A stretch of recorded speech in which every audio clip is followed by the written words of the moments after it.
নিমাই প্রামাণিক বাবুর বই থেকে তোমাদের তৃতীয় অধ্যায়ে আলোচনা হয়েছে। পুরো অনুশীলনীটা আমরা আলোচনা করেছি তৃতীয় অধ্যায়ের জন্য। এবারে আমরা আলোচনা করব চতুর্থ অধ্যায়, রাষ্ট্র নির্মাণের ক্ষেত্রে প্রতিবন্ধকতা সমূহ। এই যে চতুর্থ অধ্যায়ে বিষয়টা রয়েছে, এইখান থেকে আমরা নিমাই প্রামাণিক বাবুর যে বই রয়েছে সেই বই থেকে আমরা কি করব, অনুশীলনীগুলো আলোচনা করব। অনেকেই দেখছি অন্যান্য লেখকের বই কিনেছে, কিন্তু নিমাই প্রামাণিক বাবুর বই এই যে অনুশীলনীগুলো, এগুলো কিন্তু প্রয়োজন রয়েছে। একসঙ্গে তো সব বই কেনা সম্ভব নয়। সেই জন্য এই নিমাই প্রামাণিক বাবুর বই থেকে তোমাদের সামনে অনুশীলনীগুলো আলোচনা করে দিচ্ছি, যাতে তোমরা পরীক্ষাতে ভালো নাম্বার পাও। ঠিক আছে, তাহলে আজকে আমরা যে বিষয়টা আলোচনা করব সেটা রাষ্ট্র গঠনের বা রাষ্ট্র নির্মাণের প্রতিবন্ধকতা সমূহ। সেইখান থেকে আমরা কি করব, এমসিকিউ মানে সিম্পল এমসিকিউ যেগুলো, সেগুলোই আলোচনা করব। এই এমসিকিউগুলো অনেকগুলোই আছে, সেই জন্য আমরা এই অনুশীলনীটাকে পাটে পাটে ভাগ করে আলোচনা করব। সেই জন্য আজকে আমাদের আলোচনা হচ্ছে কি, প্রথম পাটের নিমাই প্রামাণিক বাবুর যে বই সেখান থেকে চতুর্থ অধ্যায়ের ফার্স্ট পার্ট আলোচনা হবে। তাহলে রাষ্ট্রবিজ্ঞান ক্লাস 12 সেমিস্টার 3। ঠিক আছে, তোমরা তাহলে দেখো। প্রথম কোশ্চেন, রাষ্ট্র গঠন বলতে শূন্যস্থান কে বোঝায়? রাষ্ট্র গঠন বলতে আঞ্চলিক অখণ্ডতা বা সংহতি। পুরো রাষ্ট্রকে একসঙ্গে বেঁধে রাখা হবে, অঞ্চলগত যেন কোন রকম কোনো অখণ্ডতা না থাকে, বিভক্ত না থাকে। দুয়ে, স্বাধীনতার প্রাককালে কোন সমস্যাটি ভারতের ছিল? স্বাধীনতার প্রাককালে মানে স্বাধীনতা হয়েছে ঠিক তার পরে পরেই কি সমস্যা ছিল? উপরে সবগুলোই ঠিক, মানে উপযোজন ও ঐক্যের সমস্যা, গণতন্ত্র প্রতিষ্ঠায় সমস্যা, উন্নয়ন ও জনকল্যাণমূলক সমস্যা, এই তিনটি সমস্যাই ছিল। সেই জন্য অপশন ডি এটার অ্যান্সার। 3 দাগের কোশ্চেন, জাতি গঠন হলো, এটি একটি বহুমাত্রিক প্রক্রিয়া, মানে অপশন ডি। 4 দাগ, কোন তত্ত্বের উপর ভিত্তি করে অবিভক্ত ভারতবর্ষ বিভক্ত হয়ে ভারত ও পাকিস্তান নামে দুটি পৃথক রাষ্ট্রের সৃষ্টি হয়? এটার অ্যান্সার হবে অপশন বি, দ্বিজাতি তত্ত্ব। 5 কোশ্চেন, পাকিস্তান শব্দটি প্রথম উচ্চারণ করেন? অপশন ডি, চৌধুরী রহমত আলী প্রথম পাকিস্তান শব্দটি উচ্চারণ করেছিলেন। 6 দাগের কোশ্চেন, উত্তর পশ্চিম সীমান্ত প্রদেশের কোন নেতা দ্বিজাতি তত্ত্বের বিরোধিতা করেছেন? এটা হবে সি দাগের অপশন, খান আব্দুল গফর খান, যাকে সীমান্ত গান্ধী বলা হয়ে থাকে। 7 দাগের কোশ্চেন, গান্ধীজিকে হত্যা করেন কে? গান্ধীজিকে হত্যা করেন এর দাগের অপশন নাথুরাম বিনায়ক গডসে। 8 দাগের কোশ্চেন, জম্মু কাশ্মীরের মহারাজা হরি সিং এবং ভারত সরকারের মধ্যে কবে অন্তর্ভুক্তিমূলক চুক্তি স্বাক্ষরিত হয়? এর দাগের অপশন 26 অক্টোবর 1947 সাল। 9 দাগের কোশ্চেন, জম্মু কাশ্মীরের রাজা হরি সিং এবং ভারত সরকারের মধ্যে স্বাক্ষরিত অন্তর্ভুক্তিমূলক চুক্তি কবে কার্যকর হয়েছিল? বি এর দাগের অপশন 27 অক্টোবর 1947। 10 দাগের কোশ্চেন, 1948 খ্রিস্টাব্দে ভারতে কে আমরণ অনশনে বসেছিলেন? এর দাগের অপশন মহাত্মা গান্ধী। 11 দাগের কোশ্চেন, মহাত্মা গান্ধীকে হত্যা করা হয় কত সালে বা কত তারিখে? তারিখটা অবশ্যই দেখে রাখবে, 30 জানুয়ারি 1948 সাল। 12 দাগের কোশ্চেন, ব্রিটিশদের ভারত ত্যাগ করার সময় ভারতে কটি দেশীয় নৃপতি শাসিত রাজ্য ছিল? সে দাগের অপশন 565টি নৃপতি বা রাজাদের দ্বারা শাসিত রাজ্য। ভারত যখন স্বাধীন হয় তখন ভারতে দু ধরনের রাজ্য ছিল, একটা দেশীয় রাজ্য যেটাকে আমরা বলছি নৃপতি শাসিত, আর একটা হচ্ছে তোমার ব্রিটিশ শাসিত। ঠিক আছে, পরের কোশ্চেনে চলে আসি। 13 দাগের কোশ্চেন, জুনাগড় ভারতীয় ইউনিয়নের সঙ্গে যোগদান করে কবে যোগদান করেছিল? সি দাগের অপশন 20 ফেব্রুয়ারি 1948 সাল। জুনাগড় কিন্তু একটি দেশীয় রাজ্য। 14, মণিপুরে কবে সাধারণ নির্বাচন অনুষ্ঠিত হয়? মণিপুরে জুন মাসে 1948 সালে নির্বাচন অনুষ্ঠিত হয়েছিল, মানে অপশন সি এটার অ্যান্সার। 15 হায়দ্রাবাদের নিজামের সেনাবাহিনী আত্মসমর্পণ করেছিল। হায়দ্রাবাদের নিজাম কিন্তু একটা দেশীয় রাজ্য ছিল, সেই জন্য তার সেনাবাহিনী আত্মসমর্পণ করেছিল ভারতীয় সেনাবাহিনীর কাছে। কত সালে, কত তারিখে? বিয়ে দাগে 17 সেপ্টেম্বর 1948 সাল। 16 মণিপুর কবে ভারতের সঙ্গে মিলন চুক্তি স্বাক্ষর করে? বিয়ে দাগের অপশন মার্চ 1948 সাল। 17 দাগের কোশ্চেন, গোয়া পূর্ণ রাজ্যের মর্যাদা লাভ করে।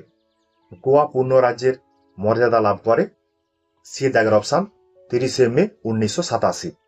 গোয়া কিন্তু পর্তুগিজদের দ্বারা শাসিত ছিল। পরবর্তীকালে গোয়া পুনরায় পূর্ণ রাজ্যের মর্যাদা লাভ করেছিল।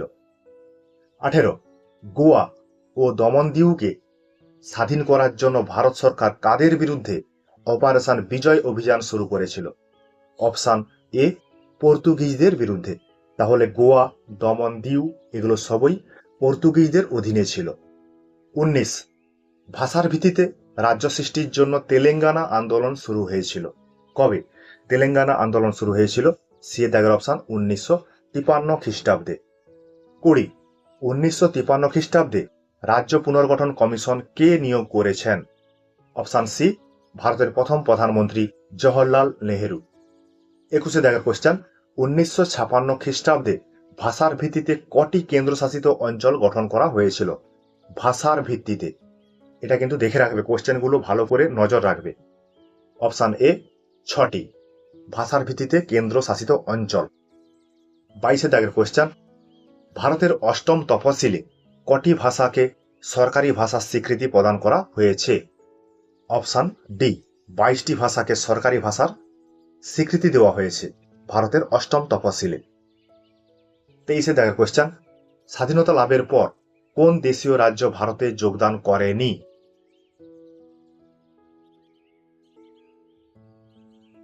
24 1961 খ্রিস্টাব্দে পর্তুগিজ সরকারের কাছ থেকে কোন উপনিবেশটি ভারত সরকার দখল করেছিল? অপশন ডি উপরের সবগুলোই ঠিক, মানে গোয়া, দমন, দিউ। এটা আগে একটা কোশ্চেনে দেখে এলাম আমরা। 25 দাগের কোশ্চেন, নিয়তির সঙ্গে মিলন ভাষণটি কবে প্রদান করা হয়? বি দাগের অপশন 14 আগস্ট মধ্যরাত 1947 সাল। 14 আগস্ট মানে তার পরের দিনই কিন্তু আমাদের ভারত স্বাধীন হয়েছিল। তার আগে নিয়তির জন্য মিলন ভাষণটি প্রদান করা হয়েছিল। 26 1947 খ্রিস্টাব্দে ভারত বিভাজনের সময় ভারতের গভর্নর জেনারেল ছিলেন। ভারতের গভর্নর জেনারেল ছিলেন বি দাগের অপশন লর্ড মাউন্টব্যাটেন। 27 স্বাধীন ভারতের প্রথম প্রধানমন্ত্রী কে ছিলেন? Option B Pandit Jawaharlal Nehru. 28 দাগের কোশ্চেন, যে রাজ্যটি 1947 খ্রিস্টাব্দে ভারত বিভাজনের সময় স্বাধীনতা ঘোষণা করেছিল সেটা কোন রাজ্য? Option C Junagadh. মানে ভারত বিভাজন হয়েছে, তার সঙ্গে সঙ্গে নিজেকে স্বাধীন বলে ঘোষণা করেছে, এটা জুনাগড়। এটা একটা দেশীয় রাজ্য ছিল। 29 নিজামের আধা সামরিক বাহিনী নাম কি ছিল? অপশন সি রাজাকার বাহিনী। 30 স্বাধীনতা লাভের পর মহাত্মা গান্ধী কবে আমরণ অনশন শুরু করেন? অপশন বি 13 জানুয়ারি 1948 খ্রিস্টাব্দ। 31 দাগের কোশ্চেন, মণিপুর পূর্ণ রাজ্যের মর্যাদা লাভ করে কবে? বি দাগের অপশন 21 জানুয়ারি 1972 খ্রিস্টাব্দ। 32 ভারতের লৌহ মানব নামে পরিচিত কে? অপশন বি সর্দার বল্লভভাই প্যাটেল। 33 দাগের কোশ্চেন, হায়দ্রাবাদ হলো রাজা, জুনাগড় বোড়ে এবং কাশ্মীর রানী, একথা কে বলেছেন? একথা বলেছেন অপশন সি সর্দার বল্লভভাই প্যাটেল। 34 জুনাগড় অবস্থিত, জুনাগড় কোথায় অবস্থিত? অপশন বি কাথিয়াওয়াড় উপদ্বীপে। এটা আমাদের পশ্চিম সাইড, ভারতবর্ষের পশ্চিম সাইড, একেবারে তোমার গুজরাট উপকূলে। 35 খান আব্দুল গফর খান কি নামে পরিচিত? অপশন বি সীমান্ত গান্ধী নামে পরিচিত। 36 অমৃতা প্রীতম কোন পাঞ্জাবি মাসিক পত্রিকার সম্পাদক ছিলেন? Option D Nagmani. 37 সর্দার বল্লভভাই প্যাটেল সম্পর্কে কোনটি সঠিক? যদি তোমরা ভাবো যে সর্দার বল্লভভাই প্যাটেল প্রথম রাষ্ট্রমন্ত্রীও ছিলেন, তাহলে কিন্তু এখানে অ্যান্সার হবে সবগুলি বিকল্প ঠিক। আবার দেখো এখানে অপশান এ দেওয়া আছে, সেই অপশানে এতে কি দেওয়া আছে? গান্ধীজির অনুসরণকারী। এই হিসাবে দেখতে গেলে কিন্তু এখানে সবগুলোই ঠিক। পরের কোশ্চেন 38, কোন শব্দগুচ্ছটি দেশ বিভাজনের ভয়াবহতাকে বর্ণনা করার জন্য ব্যবহার করা হতো?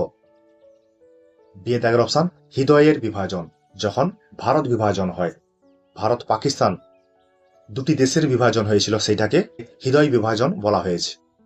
39, নতুন রাজ্য সৃষ্টি সম্পর্কে প্রদত্ত কোনটি সঠিক? এখানে দেখে নেবে অপশানগুলো। অপশান এতে 1972 খ্রিস্টাব্দ, আসাম, ত্রিপুরা ও মণিপুর। বিয়ে দাগের অপশান 1947 খ্রিস্টাব্দ, মিজোরাম ও অরুণাচল প্রদেশ। তার সঙ্গে অপশান সি 1963 খ্রিস্টাব্দ, নাগাল্যান্ড। অপশান ডি সবগুলি বিকল্প ঠিক।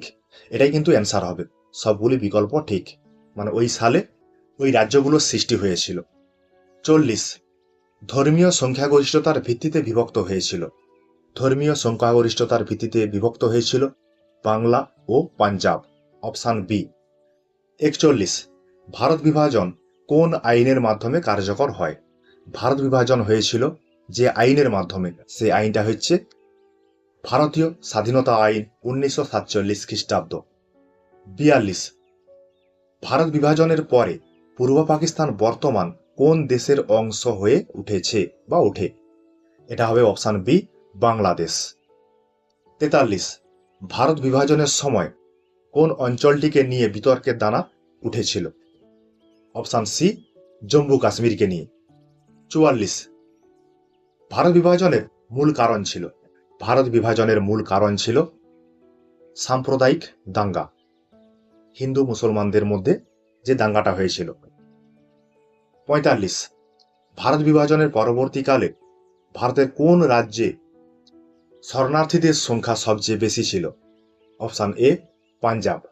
শরণার্থী বলতে পাঞ্জাব তো বিভক্ত হয়েছিল যেখানে, সেখানে তোমার পশ্চিম পাকিস্তান ছিল, তাহলে পশ্চিম পাকিস্তান থেকে ভারতে হিন্দুরা এসেছিল, আর সেটাই সবচেয়ে বেশি ছিল সংখ্যাতে, যেটা পাঞ্জাবে এসে উপস্থিত হয়েছিল।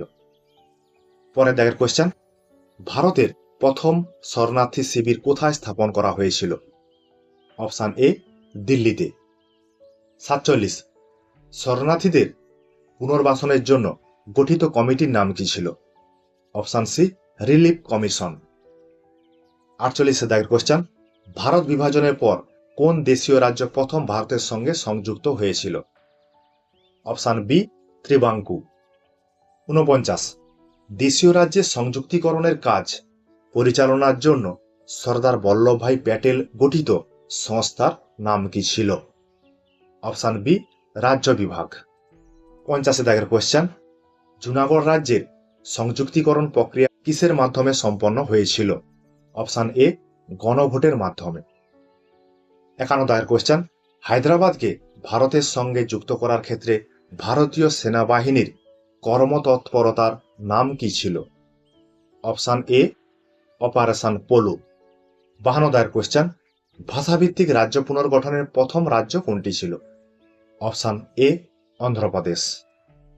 53 দাগের কোশ্চেন, 1956 খ্রিস্টাব্দের ভাষাগত পুনর্গঠন কোন কমিশনের সুপারিশে হয়েছিল? অপশান বি, রাজ্য পুনর্গঠন কমিশনের মধ্য দিয়ে হয়েছিল। ঠিক আছে, তাহলে তোমাদের সামনে রাষ্ট্র নির্মাণের প্রতিবন্ধকতা সমূহ যে অধ্যায়টা রয়েছে, চতুর্থ অধ্যায়, সেই চতুর্থ অধ্যায় থেকে নিমাই প্রামাণিক বাবুর যে বই রয়েছে, সেই নিমাই প্রামাণিক বাবুর বইয়ের অনুশীলনীর প্রথম পার্ট আলোচনা করলাম। মানে এখানেই কিন্তু সিম্পল এমসিকিউ গুলো শেষ হয়নি, আমরা আগের দিনের পার্টে মানে পার্ট 2তে আমরা এর পরের বিষয়টা আলোচনা করব। ঠিক আছে, তোমাদের কাছে এই এমসিকিউ গুলো কিন্তু খুবই গুরুত্বপূর্ণ এমসিকিউ, এগুলো দেখে অবশ্যই যাবে।